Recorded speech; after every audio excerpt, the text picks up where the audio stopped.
no pátio, e os 11 obstinadamente recusando-se a crer nas notícias da ressurreição de Jesus.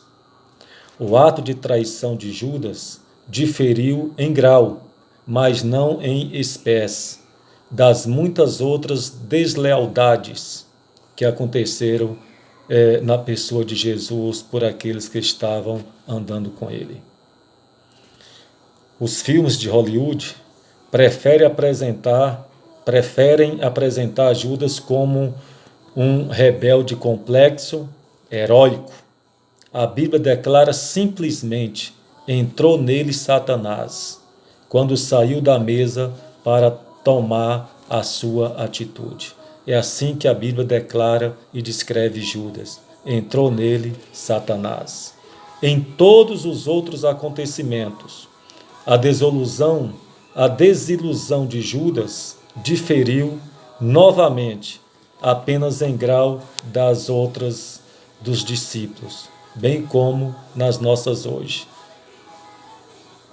Quando ficou claro que o tipo de reino de Jesus, levava a uma cruz, não a um trono, cada um deles esgueirou-se para as trevas, cada um deles fugiu, abandonando o Mestre, e principalmente na hora que ele mais precisou. Quando Judas conduziu uma turba linchadora para o jardim, Jesus o chamou amigo, Mateus 26:50. Os outros discípulos o abandonaram, mas ele continuou amando-os.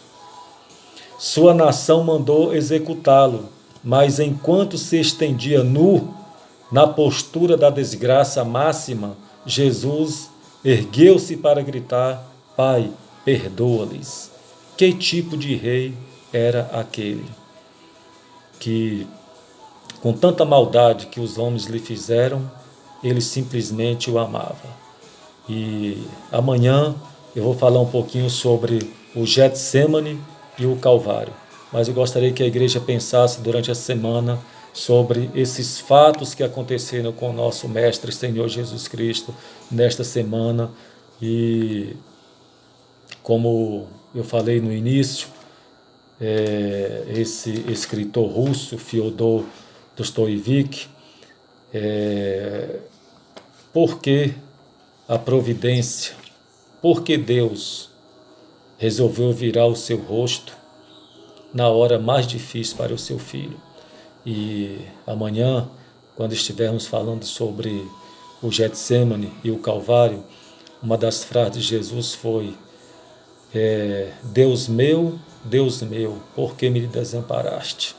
Então, que a igreja esteja durante a semana relendo nos evangelhos essas passagens bíblicas que relatam sobre o sofrimento de Cristo, sabendo uma coisa, igreja, que maior sofrimento passou o nosso Mestre em nosso favor. E a graça que Deus tem nos dado, como diz o apóstolo Paulo, não é apenas para crermos em Jesus, mas, se necessário for, padecermos em favor dele. Isso é fé. Então, que a sua fé seja firmada na rocha que é Jesus Cristo, independente daquele momento, da adversidade, da situação que você esteja passando.